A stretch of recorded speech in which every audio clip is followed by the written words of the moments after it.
तो दोस्तों, आपने नाइफ्स के बारे में बहुत कुछ देखा और सीखा। इसी सिलसिले में दो अन्य बातों की सावधानी भी अपनी अलग अहमियत रखती हैं। ये है क्लिकिंग वर्क टिकट और बंडलिंग संबंधित सावधानियां।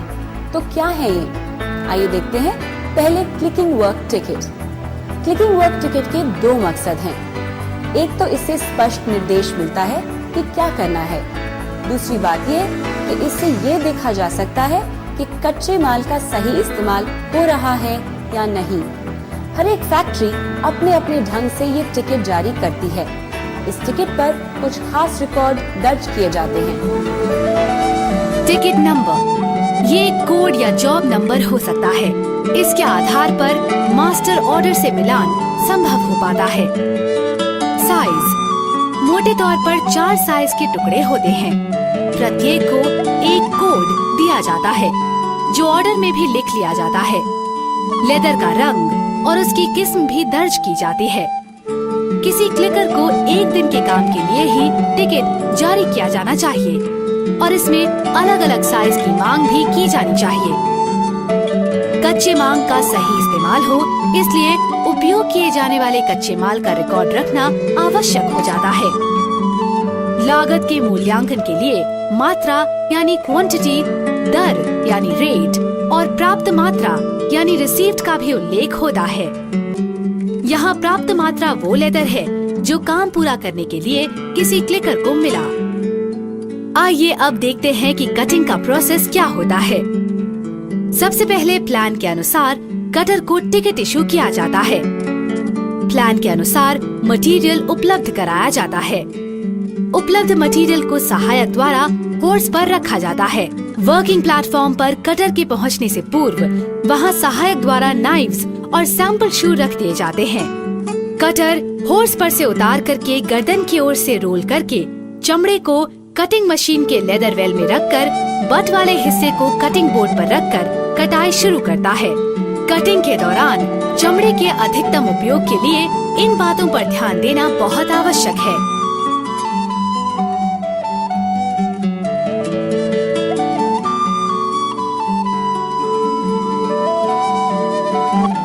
आकार में सबसे बड़े चमड़े से बड़ा साइज काटना चाहिए।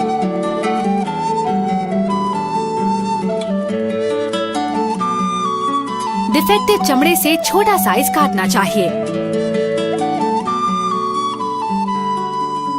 स्ट्रेट लाइन की स्ट्रेट लाइन से तथा कर्व की कर्व से इंटरलॉकिंग होनी चाहिए। कटिंग के दौरान काटे जाने वाले किनारों को एक दूसरे से बिल्कुल सटाकर काटना चाहिए ताकि वेस्टेज न्यूनतम हो। काटते समय बड़े और छोटे साइज को मिलाकर काटना चाहिए। कटिंग के दौरान निर्माण आवश्यकताओं के मद्देनजर कंपोनेंट को चमड़े के सही हिस्से से टाइट टू टो काटना चाहिए। कटिंग के पूर्व एक अच्छा कटर हमेशा अगली कटिंग की योजना बना लेता है ताकि मटेरियल की बर्बादी न हो। काटते समय कटर द्वारा संख्या एवं गुणवत्ता का ध्यान रखा जाना बहुत आवश्यक है। डिफेक्ट काटने से पहले क्लिकर डिफेक्ट वाली जगहों पर निशान लगाएगा। ये कार्य क्रेयॉन अथवा निशान लगाने वाली सफेद पेंसिल से किया जा सकता है। एक अनुभवी कटर को इसकी आवश्यकता नहीं पड़ेगी।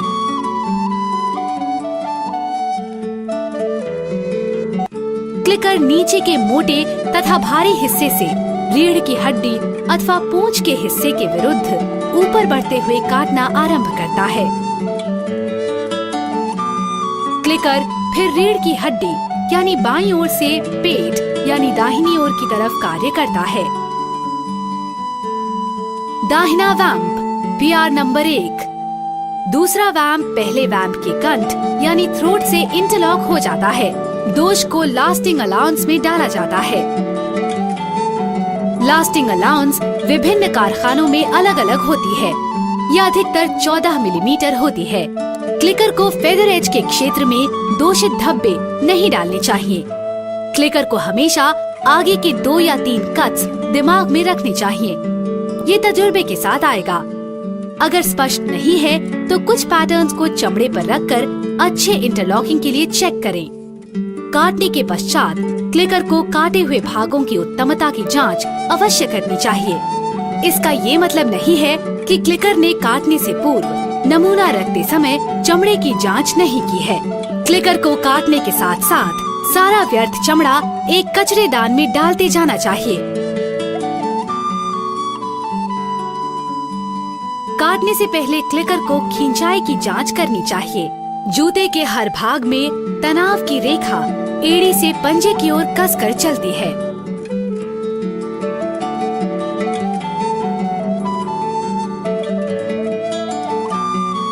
बायां काउंटर नंबर 1। पैर पर पाए जाने वाले थोड़े घटिया चमड़े को लास्टिंग अलाउंस में डाल दिया जाता है। ये लगभग 12 से 14 मिलीमीटर चौड़ी होती है। अब हमने कटाई की पहली रेखा रीढ़ की हड्डी से पेट तक पूर्ण कर ली है। अब क्लिकर रीढ़ की हड्डी के क्षेत्र से अपने अगले कट की शुरुआत करता है। वो फिर चमड़े के आर पार कटाई की लगभग सीधी रेखा खींचते हुए कार्य करता है।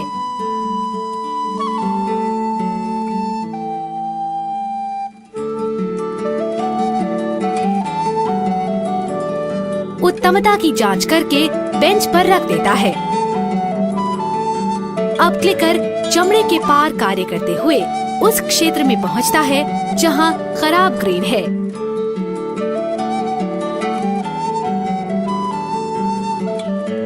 इसका प्रयोग जूते में नहीं किया जा सकता। कम खोट वाले ग्रेन का प्रयोग अंदरूनी क्वार्टर, काउंटर अथवा टंग में किया जाता है। चमड़े में दोष के कारण अब क्लिकर को अपने कार्य का अनुक्रम इस प्रकार सोचना पड़ेगा जिससे कि कम से कम चमड़ा व्यर्थ हो। सफेद पेंसिल से रेखांकित क्षेत्र का चमड़ा व्यर्थ करना अनिवार्य है क्योंकि इसका ग्रेन दूषित है। इसे प्रयोग में नहीं लाना चाहिए। किसी भी नमूने को इंटरलॉक करते समय खिंचाव रेखा को अवश्य याद रखिए। यदि समझ न आए तो चमड़े को खींचकर परीक्षण कर लीजिए। अब हम चमड़े को लगभग आधा पार कर चुके हैं।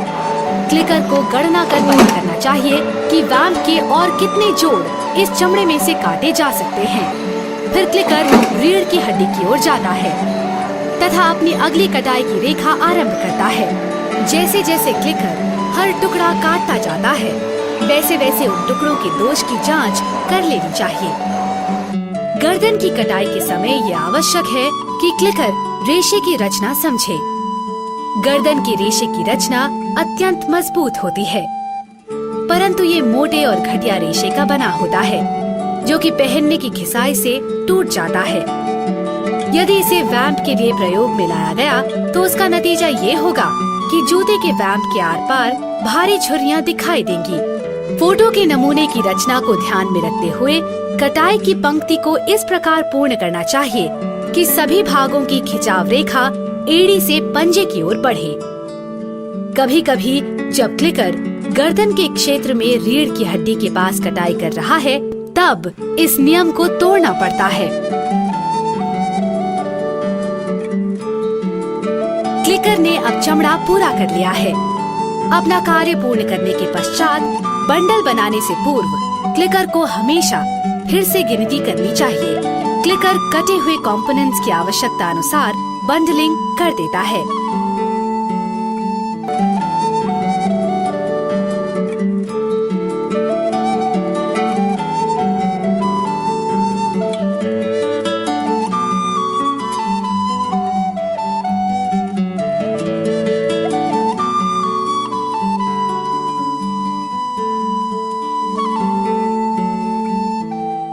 आवश्यकता अनुसार जोड़ों की कटाई के पश्चात सारे कटे हुए काम को इकट्ठा करके उस पर इलास्टिक बैंड चढ़ा दिए जाते हैं।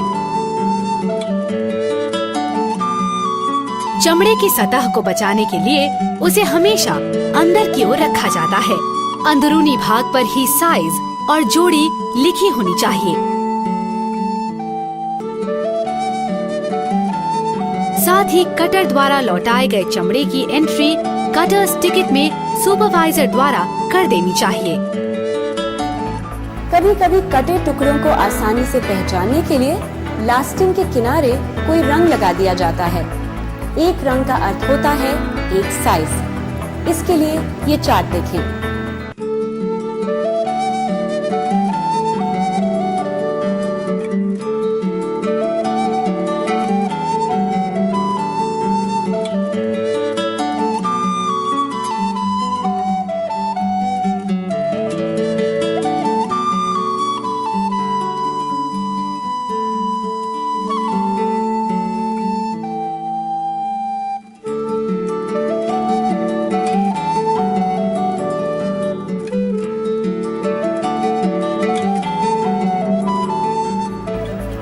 कटिंग आदि के बारे में जानकारी हासिल करने के बाद अब क्यों ना एक नजर डालें गलत कटिंग के बुरे परिणामों पर। इसके परिणाम स्वरूप जब किसी सही टुकड़े पर गलत कटिंग वाला टुकड़ा सिला बिठाया है तो या तो लेदर छोटा पड़ जाता है या फिर बड़ा, सिलाई कठिन हो जाती है और जूता सही नहीं बनता।